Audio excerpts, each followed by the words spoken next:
है, केवल चिंतन रह जाता है, तब दिव्यानुभूति होती है।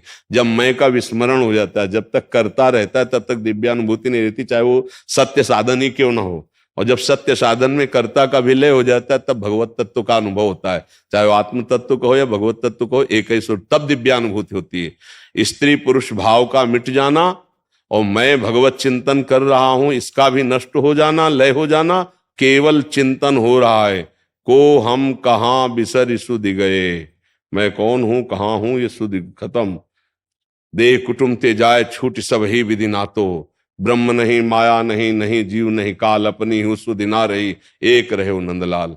आत्मस्वरूप प्रभु में केवल रति, कोई अन्य चिंतन नहीं, ये आखिरी स्थिति है।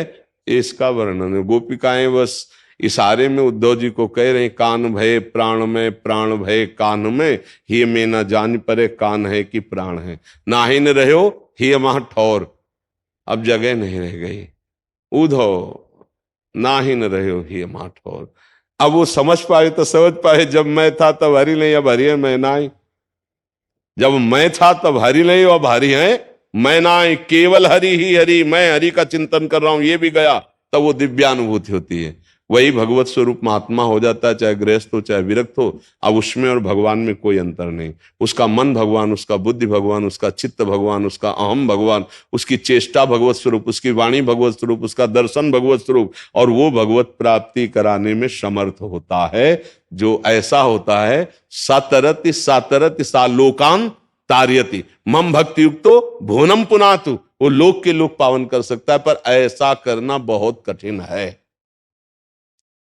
2-4 माला चला लेना, घंटा 2 घंटा साधना कर लेना, और इसके बाद विषयों का बैलेंस बनाकर मन को थामे रहना, ये चलता रहता है।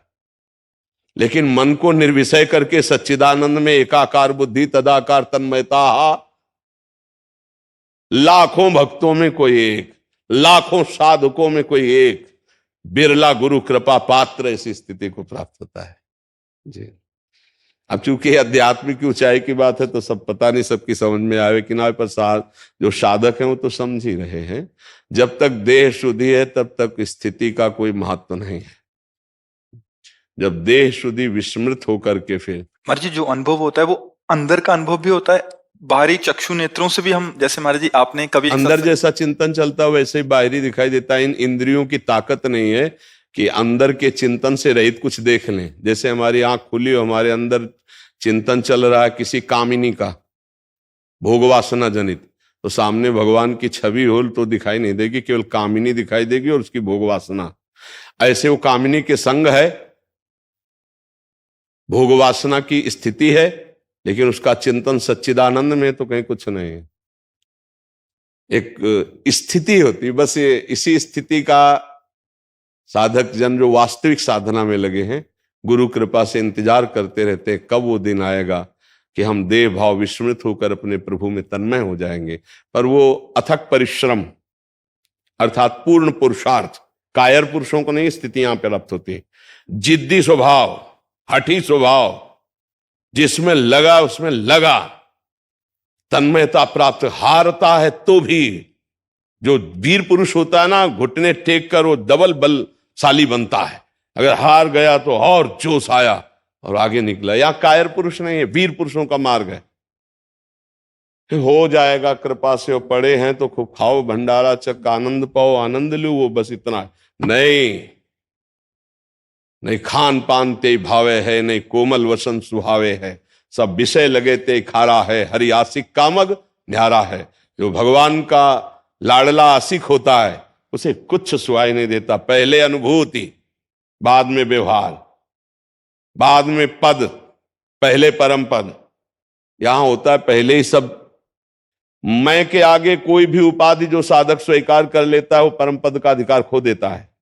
मैं अमुक, तो परम पद का अधिकार खो दिया। पहले उपाधि को नष्ट करो। कोई उपाधि नहीं, अकिंचन, अनाश्रित, असरण, तब जाकर के उसकी शरणागति और महान उस तत्व को प्राप्त करता है। लेकिन असंभव है। जब यहां के पद मिलते हैं ना, नहीं हमें कोई उपाधि नहीं चाहिए। हमको प्रभु चाहिए, हमें प्रभु की अनुभूति करने के लिए निकले, प्रभु की अनुभूति। तो ये तन्मयता के बिना अनुभव में नहीं आता। जैसे थोड़ा भजन कर लिया, फिर विषय भोगों में रत है नाना प्रकार, ये एक सुकृत जैसा हो रहा है, लेकिन भगवत तत्व का बोध करने वाली साधना तो नहीं हो रही ना। उसके लिए फिर एक आग पैदा होती है। दर्श बिन दुख न लागे नैन, जब से तुम बिछड़े पिए प्यारे कबहु न पायो चैन। वो एक अंदर ही अंदर नाम जब चल रहा है, एक व्याकुलता है। कभी एकांत में रोता है, कभी प्रभु से विनय करता है, मानो बात कर रहा हो, प्रभु कब मिलोगे, कैसे, कहां जाऊं, किसके चरण पकड़ूं, क्या उपाय करूं, मेरे प्रभु मुझको मिल जाए। ये लगन ब्रह्मादिक के भोग सब विषम लागत ताई, नारायण ब्रज चंद की लगन लगी है जाए। वो व्याकुल घूमता है। देखो ये मार्ग अब बार बार कह रहे सूरवीरों का मार्ग है।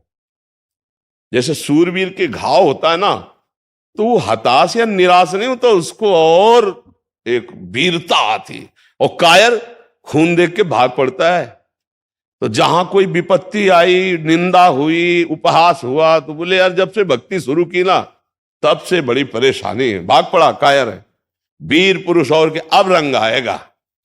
जब तक भक्ति में विरोध ना हो तब तक ये न समझना कि हमारी भक्ति रंग ला रही। जब भक्ति में विरोध शुरू हो जाए तो अब बिल्कुल चौड़ी छाती करके चलो, तुम्हारी भक्ति रंग ला रही है। डंडे में झंडा फहराता है, डंडा होते हैं विरोधी प्रतिकूल, तब भक्त का झंडा। आज तक किसी भक्त का यश हुआ है तो उसके नीचे डंडा विरोधियों का लगा रहा है। मीरा जी तो देवरई, विक्रम राणा भारी विरोध, नरसिंह जी तो उनकी भाभी जी विरोध में, विभीषण जी तो भैया रावण, विरोध घर ही में पैदा करके ऐसा समाज का विरोध, लोक व्यवहार का विरोध। तब समझे कि हाँ भक्ति अब रंग ला रही। जब उपहास हो, गालियां मिले, हर तरह के संकट उपस्थित हो जाए, तब मस्त हो जाओगे, अब हमारी भक्ति रंग लाने वाली है, भरी मिलने वाले। तो ये कायरों का मार्ग नहीं है, ये सूरवीरों का मार्ग। इसीलिए नाम जप करो, नाम जप से आप में बल आ जाएगा, नाम जप से आप में ज्ञान आ जाएगा, नाम जप करने से दिव्य अनुभूतियां, दिव्य महापुरुषों का। आपको अंदर की बात बता रहा हूं, हृदय की। जैसे हम राम राम जपे तो जितने राम जापक संत हैं सबका कृपा प्रसाद मिलेगा। हम राधा राधा जपे तो जितने राधा जापक संत हैं सबका कृपा प्रसाद। हम प्रणव जप रहे हैं गुरु प्रदत्त, तो जितने प्रणव जपने वाले महात्मा है सबका कृपा प्रसाद, तब वो सिद्ध होता है। हमारे केवल बल से सिद्ध नहीं होता, उन महापुरुषों के कृपा प्रसाद से वो नाम उसके हृदय में जागृत हो जाता है। खूब नाम जप करो, आहार शुद्ध रहेगा तो नाम जप सही होगा, विचार शुद्ध रहेंगे तो आचरण शुद्ध रहेंगे, आचरण और विचार शुद्ध है तो वास्तविक भक्त है, आचरण भ्रष्ट है, विचार खराब है तो नौटंकी नाटक करने से भगवान की अनुभूति नहीं होती है। पक्का समझो, चरित्र